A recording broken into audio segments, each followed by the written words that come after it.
Fort George in the Moray Firth, part of a strategic plan to crush the Highlanders, just as Fort Apache was built to crush the Red Indians.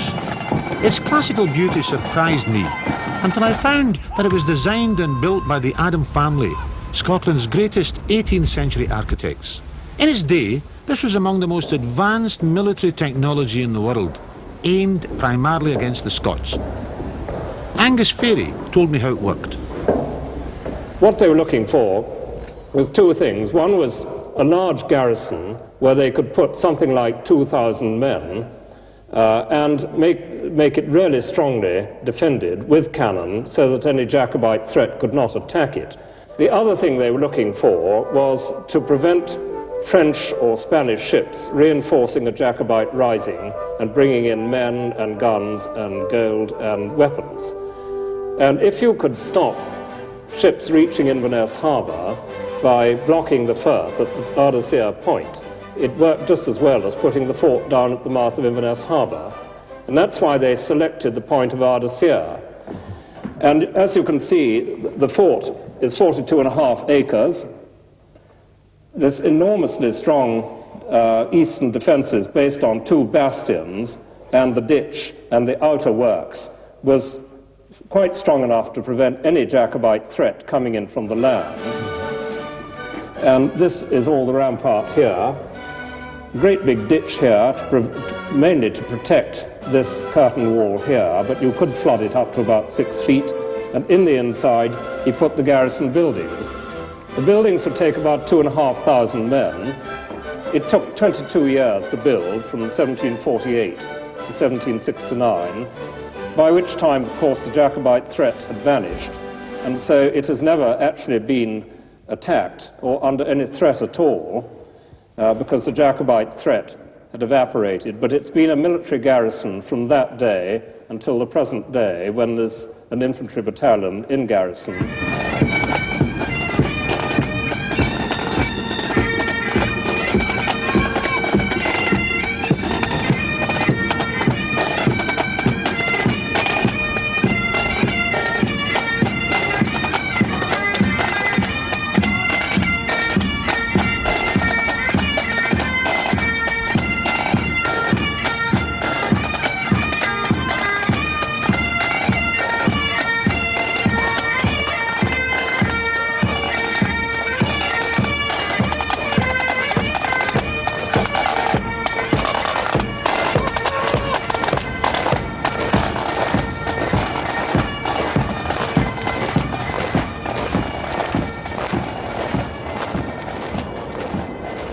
With the native tribes of Caledonia firmly on the reservation, the Highlands were safe for a new chapter of history to unfold. Brigadoon, Tartan, the Kilt, Monarch of the Glen, loyal jock, servants of empire. The Highland Theme Park. Yesterday the sun was shining. Today you can hardly see it for the snow. You see, the Scottish weather is as unfathomable as aspects of Scottish history. You take Adam Smith, David Hume, James Watt, Alexander Fleming. They're all great men, great Scotsmen, but they're comparative unknowns as compared to Nessie. Over the decades, a series of mysterious photographs emerged at intervals. The first, by Hugh Gray in 1933. The surgeon's picture in April the following year, forever the most famous and classic image. Adams, later that summer. On the high ground above Achnahanet, the camera batteries dug in for a war of attrition against the law of averages.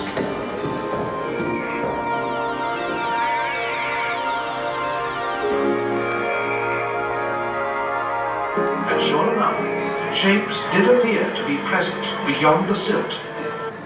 NASA's Jet Propulsion Laboratory at Pasadena computer-enhanced the pictures, and coarse, grainy, edge-enhanced versions were produced.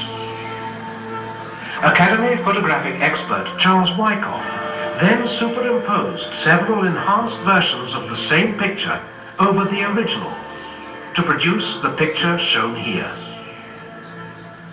These have entered the story as the Flipper pictures. In 1975, the gargoyle head and body and neck pictures were obtained. These isolated frames, viewed out of context, were to be interpreted by some as parts of a grotesque animal. The dragon was back. In the meantime, it is for you to judge whether the face of the loch is merely a veil which in time may be lifted, or a mirror to our own love of mystery. I wish you'd stop your nonsense and look out on the folk. Stop your tickling, tickling, tickling, stop your tickling, stop your tickling, tickling, It really is very important to the local community. The official exhibition centre here employs, with the related companies that work with us, about 150 people. That's in the peak season, and it includes part-time and casual. But it is a very important employer here. Yeah, and what about the local hoteliers and bed Well, that's in makers? addition. There are many shops, garages, hoteliers. I think Operation Deep Scan, which was publicised all over the world 2 years ago, has really made the Loch Ness Monster bring a lot of business into Scotland generally. And what about the business and commercial spin-off in the wider Scottish community? Well, obviously the postcard manufacturers, book producers all over Scotland, and down in Fife there's a company called Genesis who are manufacturing hatching Loch Ness Monsters, and they employ 31 people.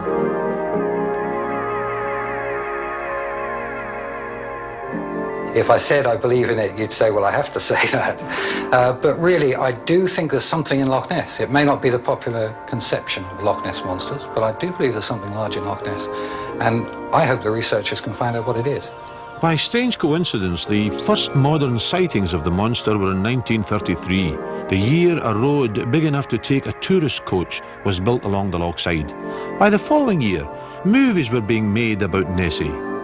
Your monster, sir, is a floating log of wood. It is not a log of wood. A lump of peat, then. It is not peat. Then perhaps you'll tell us what it is.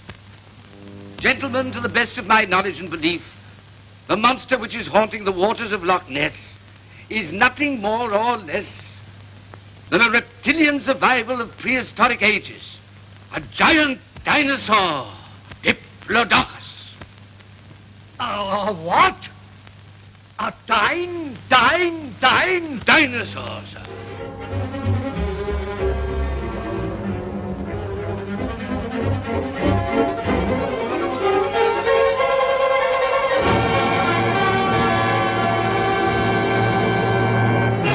Boys, I've seen it. There are myths about monsters, and then again, there are monstrous myths.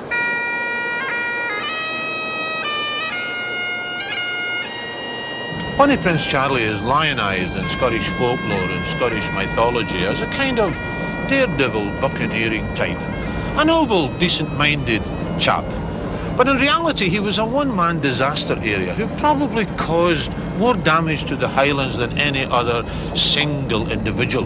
He looked upon the Highlanders as cannon fodder in his bid to reclaim for his family the throne in Britain. He wanted the Stuarts to once again become the absolute feudal rulers of the United Kingdom. He had a dissolute lifestyle and almost certainly died of a combination of syphilis and booze. Now there's another myth, and that is that all the ills of Scotland can be laid at the doors of the English. Well, the greatest single crime in Scottish history was perpetrated by one group of Scots on the others. The clan chiefs, by chicanery and intrigue, had robbed the people of the clan lands, and then a few years later hurled the people from these lands with an uncivilised ferocity that made Attila the Hun and his henchmen look like kind of mild-mannered pacifists. And then about a decade later, the chiefs in dandified Highland dress would appear in Edinburgh and in London, acting as the custodians of the Highland tradition. It makes me sick, more sick than this sea could ever do.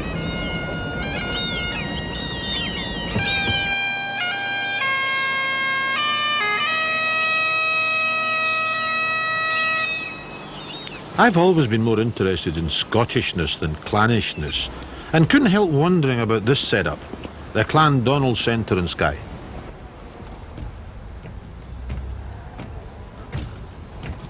The international director of the centre is Rob Parker. All right, let's give him his full name, Rob MacDonald Parker. But let's face it, Rob, the clan was dispersed well over 200 years ago.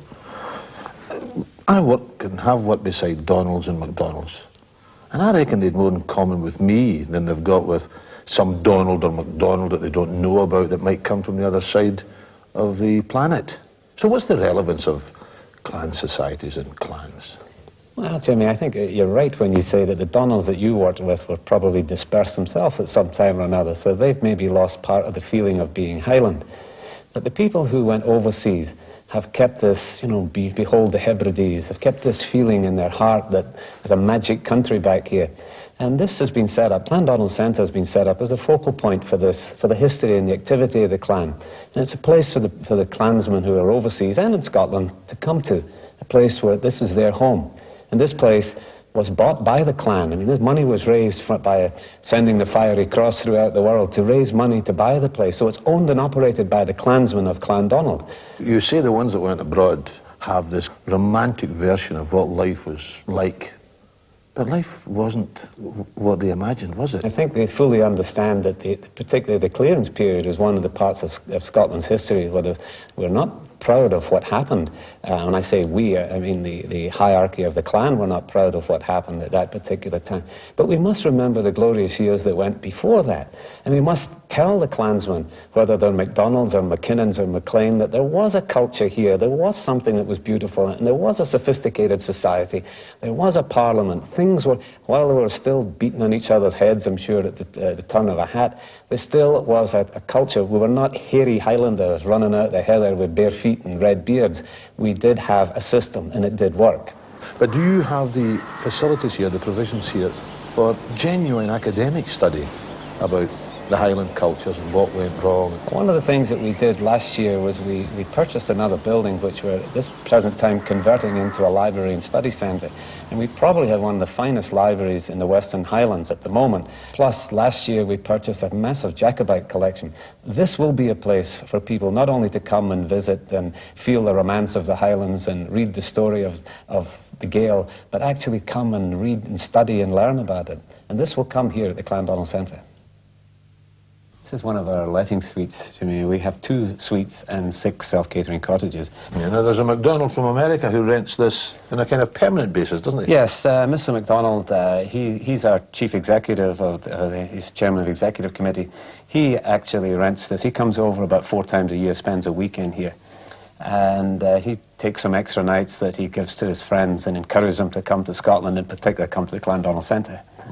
But are the Scots-Americans any different from other kind of Americans? I mean, all the Americans seem to be looking for their roots because they can't find them in the States. I think that's in all of us. I mean, I think eventually you yourself will find yourself someday trying to find where your ancestors came from. And once you get that first step and a clue, you're off and you get totally captured by this. And we do this here. We do help people. We've helped an awful lot of people find their ancestors. And that's just part of this study centre that we're setting up. We had a fellow in Edinburgh, a bookseller, a good friend of ours, a Highlander, sold us this Jacobite collection. And a day after he sold it to us, he had a call from America offering £10,000 more. And he said, no, I'm a Highlander, I've made a deal, and that's it. And he wanted it to stay in Scotland anyway. Because the problem is, if we don't go after this stuff, it goes off the mainland and it goes to America, Australia, wherever. And people think we're playing at being Highlanders up here, and that's what frustrates me sometimes, because what we're doing is important. And it's going to be more important in years to come when our study centre opens up. I couldn't help but be impressed. The Clan Donald Centre was becoming a focal point of genuine academic study and research into the Gaels and their culture. But there are others up here who are also not playing at being Highlanders. Among them, the crofters who daily face the reality of the West Highland economy. Journalist Jim Hunter was until recently director of the Crofters Union. If one takes as a view of the past, the view of the castle, the clan, the tartan, the kilt, And all of that very simplified Scottish Tourism Board message, if you like. If that is your view of the past, then your view of the future is a set of kind of tin pot heritage centres where that sort of image is sold to passing tourists, as it were. But if your view of the past is more securely based in what really is important about this area and what makes it different, then you obviously have a different view of the future, and you would be looking, I think, to safeguard certainly the language, the heritage, and so on. But you would also be looking to make it possible for people in this area who've had a pretty rough time over the last couple of 100 years to have the same right to a decent standard of living and decent economic prospects as anyone else in Western Europe. I mean, almost the ultimate crime would be to turn the Highlands into a kind of reservation where tourists from more affluent areas could come and look at the quaint habits and cultures of the natives. I think increasingly tourists themselves are a bit jaundiced with that, and would like actually to get closer to the reality of life here and aren't content any longer with tartan dolls or even Nessie monster centres. Curator of the Highland Folk Museum at Kingussie is Ross Noble. This is a typical island black house built by the farmers of the island of Lewis. They've been building houses like this for the best part of 1,000 years, and it was a very special type of house because it was built to combat the wind that you get on the islands. There's nothing between you and New York except the ocean and the wind.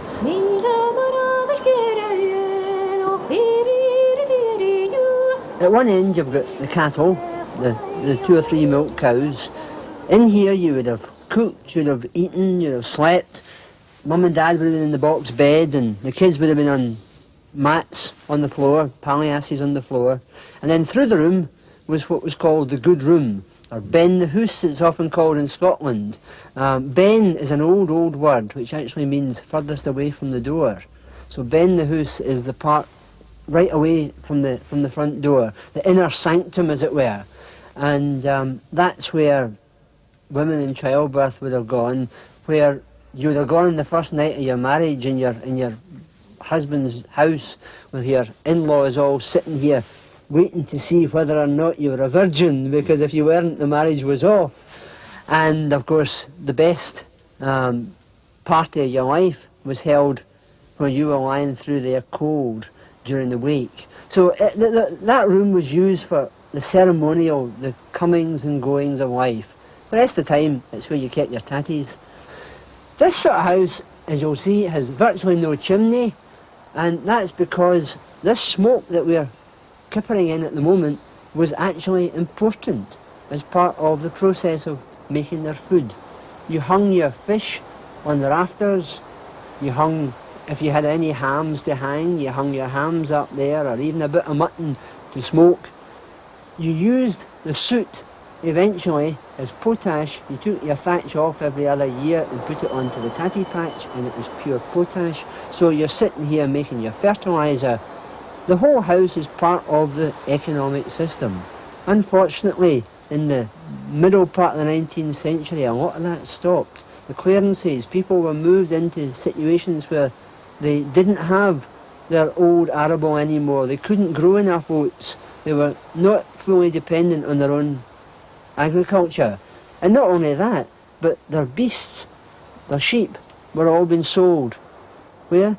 In Glasgow, to feed all the Highlanders who went down to Glasgow during the clearances in order to work in the shipyards or the mills. So in fact there was more Highland meat eaten by the people who were cleared off the land than the farmers who were on the land. It's ironic in many ways. The farmers up here were living in tatties, and tatties and point it was often called. Well, you ate the tatties and you pointed to the hen in the yard, and that was as close as you got to eating it, was looking at it. So there we have. We find this part of the museum is something which, well, basically the visitors find this the most difficult part to accept. In fact, there are many visitors who come to the door, they see that smoke coming belching out, and they say, no further. It is too big a cultural shock, even for Scots coming up from the south. So for Americans coming in, it's just incredible. They just don't believe. Could it be that the kind of romantic notions they had of Highland life doesn't fit with this reality? That's right. Well, I think they probably find in this museum that most of the romantic notions are being dissipated the whole way through, because we try and tell the story as it was. And we tell the story of the myths. I mean, I'm wearing a kilt, which is part of the myth, but it's part of the reality as well. And I think when they come in here, they suddenly realise that life was sometimes nasty, sometimes short. People find it difficult to compare this to the romantic pictures that they see in cinema, even the modern writings of one or two people who have gone to live on the islands and write their romantic memories of them. This is different. This is harder. This is harsh.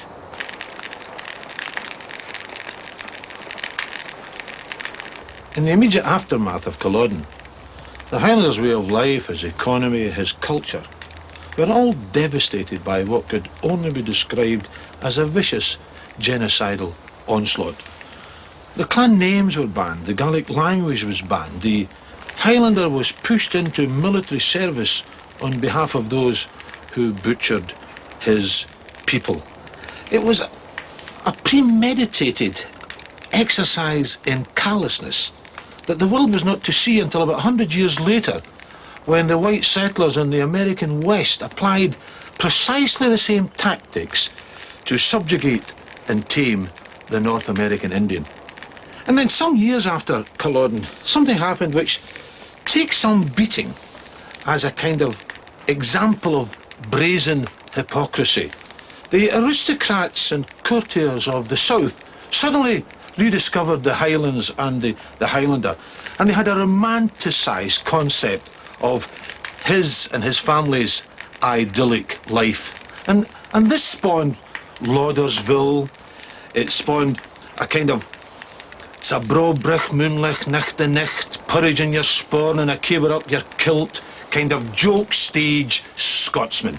And indeed this century we had an American musical, Brigadoon, which perceived the Highlands as a kind of series of nice, idyllic hamlets where hot and cold running mountain streams were always on tap, and all the young ladies were winsome lassies, usually called Bonnie Jean. Well, this was the reality for the Highlander and for his family and for their communities. Now, in the clearances, they were herded in boats, taken abroad to places like Nova Scotia, and driven south to the cities as labour fodder for the emerging industrial revolution. Now, some years ago, my maternal grandfather, Hamish MacLean, his family must have taken that trek down south. He ended up working in the docks in Glasgow, and no doubt living in a slum, which wouldn't be much better than this. But I tell you, in the slums of Glasgow, there was always the hope that life could be made better.